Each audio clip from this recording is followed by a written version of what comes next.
Hello everyone, I'm Ravi and welcome to my channel.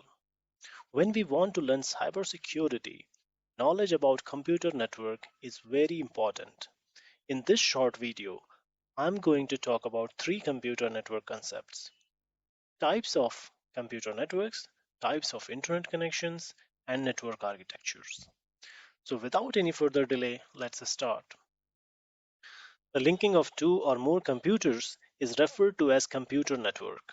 It is done to make it possible for computers to interact and share resources. Let's see some of the most common forms of computer networks. First, we have local area network. A local area network is kind of network that is meant for small physical locations like an office, a collection of buildings, or a factory. LANs are frequently utilized because they are simple to construct and troubleshoot.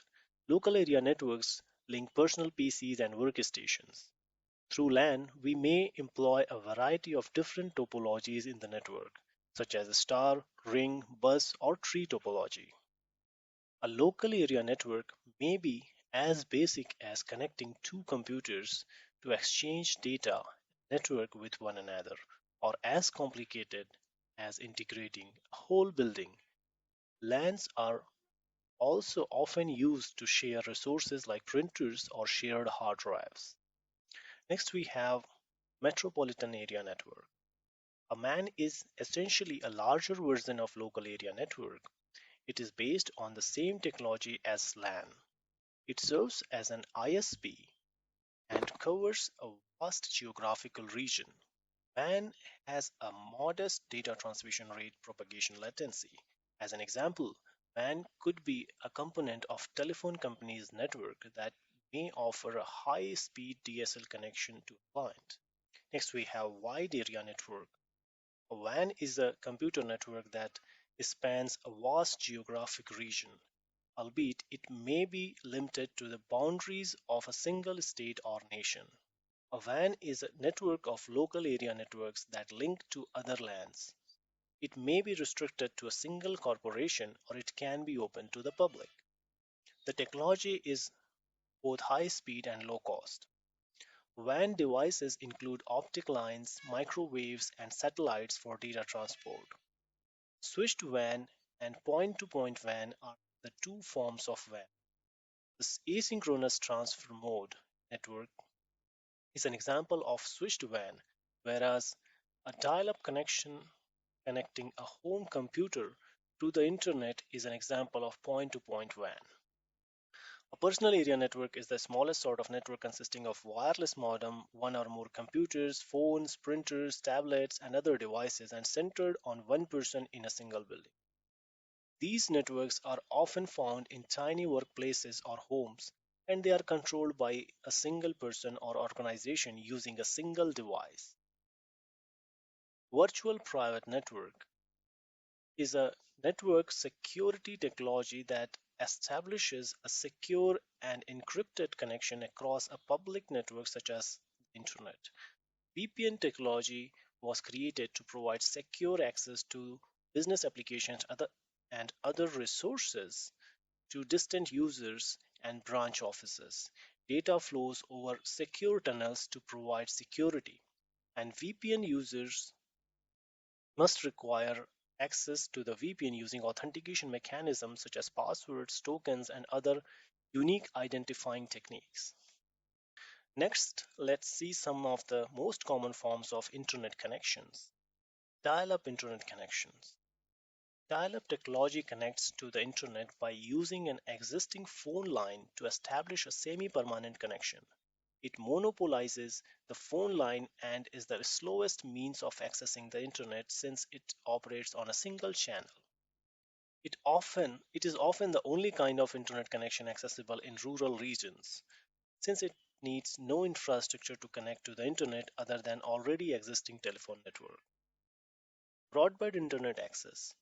The phrase broadband connection refers to a variety of technologies that all enable high-speed internet access. It maintains a continuous connection without requiring a dial-up, and it does not hog phone lines. Because of its fast connection speeds, It is most popular mode of internet access.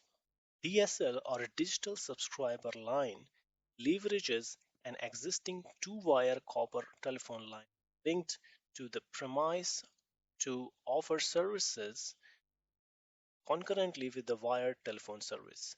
ADSL and SDSL are the two primary types of DSL available to residential users. Cable modem. Cable modem uses the cable television infrastructure to transfer data over the radio. A cable modem is used to connect to the local cable TV provider. A coaxial cable or hybrid fiber coaxial cable is used to carry data.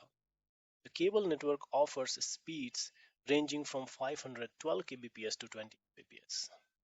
Broadband over power line. This technology allows for high speed internet and home network connectivity via standard electrical lines and power connections in the house. It was developed as a replacement for conventional wired broadband internet technologies like DSL and cable modems. Wireless networking.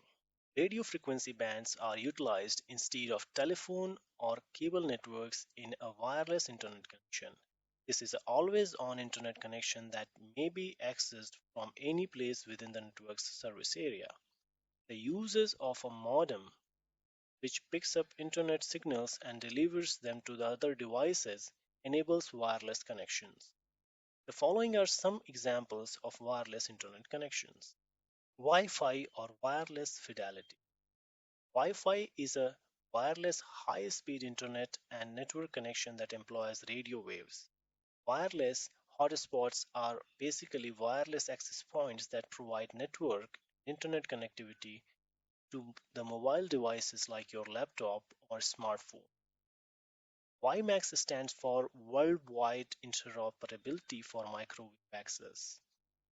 This is a standardized wireless version of Ethernet designed to give broadband connectivity to client premises as an alternative to wire technologies such as cable modems and DSL. It would work similarly to Wi-Fi but at better rates and for a larger number of users across longer distances. Mobile broadband is another name for mobile wireless broadband service. It's also known as wireless wide area network and it's common word for high-speed internet connectivity for mobile devices from mobile carriers.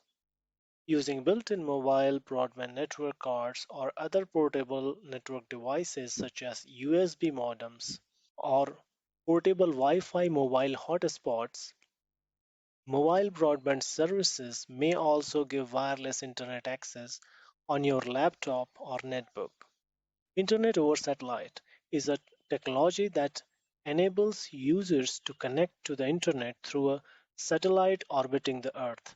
When compared to cable and DSL, the immense distance that a signal travels from the Earth to the satellite and back results in a delayed connection.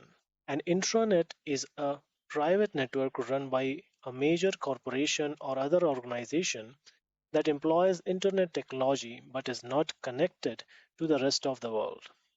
An extranet is an intranet that is open to visitors from outside the corporation or is shared by many organizations. Services that are integrated ISDN is a telecommunication technology that allows digital data to be sent over ordinary phone lines. It may be used to make phone calls as well as send and receive data. Let's now see network architecture. Peer-to-peer and client-server architectures are the two most common types of network architecture. In a peer-to-peer network, each workstation has the same power and duties. This is in contrast to the client-server design, which dedicates certain workstations to servicing the others. Peer-to-peer networks are often easier to set up and less costly, but they don't operate always well under large loads. Clients and servers. In this architecture, each machine or process on the network is either a client or a server in a client-server architecture. Servers are high-performance computers that manage disk drives, printers, or network traffic. Users execute apps on clients which are less powerful PC. Clients depend on servers for file storage, device management, and even computing power. OSI model.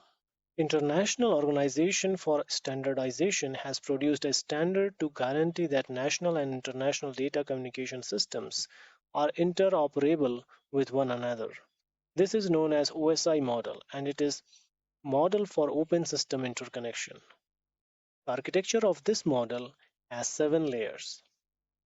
First, we have application layer.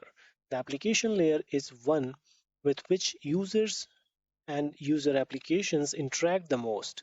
Network communication is considered in terms of resource availability, communication partners, and data synchronization. Then we have presentation layer, and it is in charge of mapping resources and establishing context. It converts lower level networking data into information that applications expect to see. Session layer is a connection handler. It persistently makes, maintains, and removes connections between nodes. The transport layer is in charge of providing a secure link to the layers above it. The capacity to verify that a piece of data was received intact at the other end of connection is referred to as dependable in this context.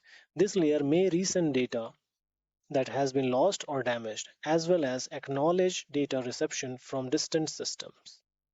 The network layer is responsible for routing data between nodes on the network. It utilizes addresses to determine which machine it should transmit data to. Larger communications may also be broken down into smaller bits and reassembled on the other end using this layer. Data link layer. This layer is used to create and maintain reliable connections between nodes or devices in the network by utilizing existing physical connections. The physical layer is in charge of dealing with the actual physical devices that are utilized to establish a connection. This layer includes both the hardware and the minimal software that maintains physical connections like Ethernet. Thanks for watching my video. Please like and share my video and subscribe to my channel. It would be really great help. Thanks a lot.